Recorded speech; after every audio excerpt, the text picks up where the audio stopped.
Hello guys, welcome back to my channel Karthik Goud Vadlakonda.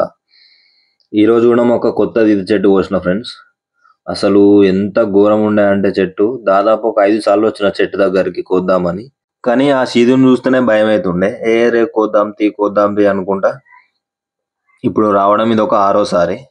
ఇక ఇప్పటికైనా కోయకపోతే మనిషి జన్మకే వాల్యూ లేనట్టు. ఎన్ని రోజులని భయపడతామన్నా ఏదైనా సరే కొంచెం ఒక అడుగు ముందుకేస్తే సాల్వ్ చేసుకుంటూ పోతూనే ఉంటాం. మనకేందనంటే పని అనేది చేసేదాకా చేయాలన్నా వద్దా అని ఆలోచిస్తాం. వన్స్ ఒకసారి పని స్టార్ట్ చేసినామంటే అయిపోయేదాకా ఖచ్చితంగా చేస్తూనే ఉంటాం. ఇది కూడా అట్లనే అయిపోయిందన్న. కొంచెం మొదలుపెట్టినా ఇప్పుడు చెట్టు ఎక్కినా అంటే అయిపోయేదాకా మొత్తం కిందికే దిగలే అన్న. మొత్తం ఇదే కాదు, ఏదైనా అంతే. పని మనల్ని చూసి భయపడాలా కానీ మనం పనిని చూసి భయపడద్దు. నిజానికి మన దగ్గర అసలు పని చేయడానికి కరెక్ట్ ఆధారాలు కూడా లేవు. అంటే గొడ్డలు గిట్లా అవేం లేవు. ఉన్న వాటితోనే అడ్జస్ట్ చేసి మొత్తం మీద అయితే కోసేసిన. పొద్దున ఒక చెట్టు కోసి అసలు కత్తి నూరడం మర్చిపోయినా అన్నట్టు. కొంచెం దిగలేదు, కొంచెం ఇబ్బంది అయింది. మొత్తం మీదనైతే ఇబ్బంది అయినా ఏదైనా కానీ చెట్టు కంప్లీట్ అయ్యేదాకా అయితే దిగలేదు.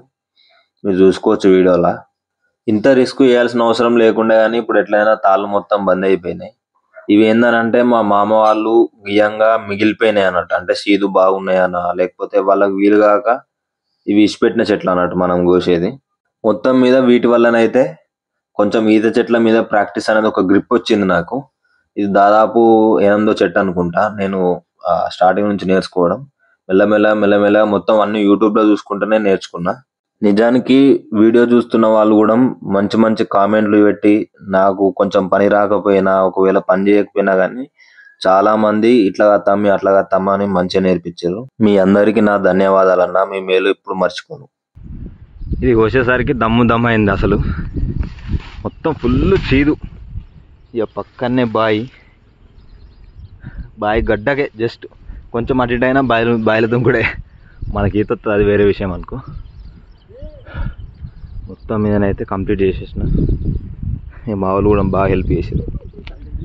ఇక్కడ నుండి ఈ కాలు పెట్టిన దారి నుండి ఇదంతా మంటలు కడిగేసి దిగకుండా వచ్చేసరికి దమ్ అయింది.